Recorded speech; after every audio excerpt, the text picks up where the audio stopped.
So, solution-focused brief therapy, we'll get a little more in depth here.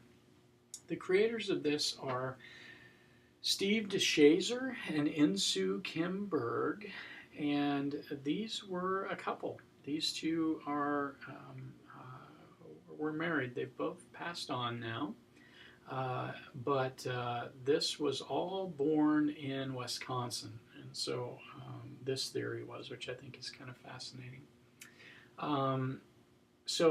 For those that know me, I am just a rabid Green Bay Packer fan, and in fact, I'm part owner of the team. I think I own 1/2 millionth of the team. I own one share of stock, and so when I hear Wisconsin, I see these two.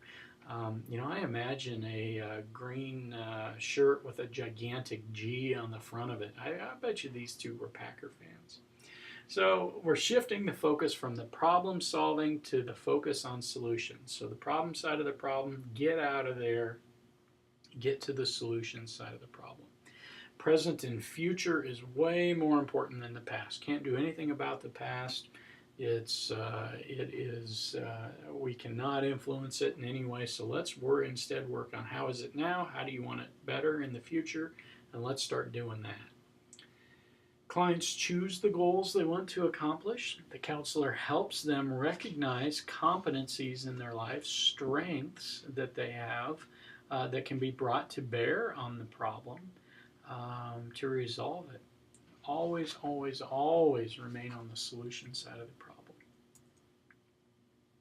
So solution-focused brief therapy is competencies, not deficit-focused, strengths, not weaknesses. Client stories are rooted in the past, believe that what happened in the past will certainly shape the future, but we're countering these stories and highlighting strengths that the client has. If it works, don't change it. I would also add here, if it's working a tiny bit, tweak it and try it again. Even the tiniest little bit of help is still help.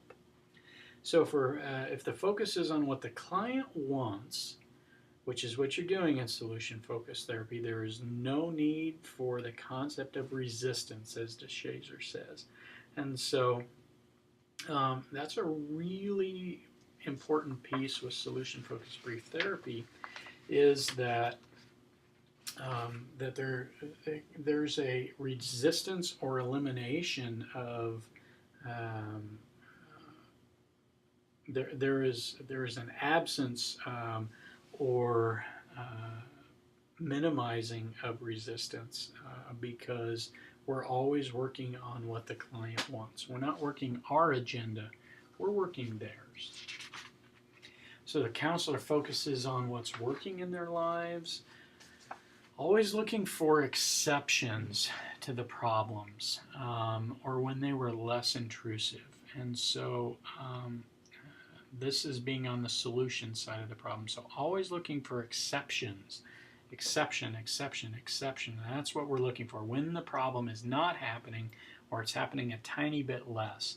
Solution focus therapy would say it is absolutely impossible for the problem to be at the same intensity all the time. It just doesn't work that way. And so we're going to examine the time and we're going to dissect and dismantle the times when the problem is less intrusive. So find out what clients are doing that's working and then apply this to eliminate problems. Here's some examples. Tell me about a time in your life when you felt a little better and when things were going your way.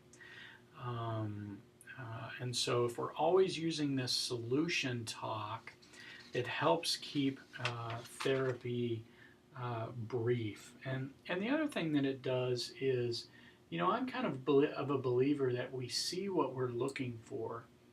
And so if you're looking for signs that the problem is always there, that the problem continues to hold you down, the problem's going to continue to hold you down. But if you're looking for times, and if you're talking about times when it's a little bit better, that's going to happen more. So what we focus on will happen with greater frequency.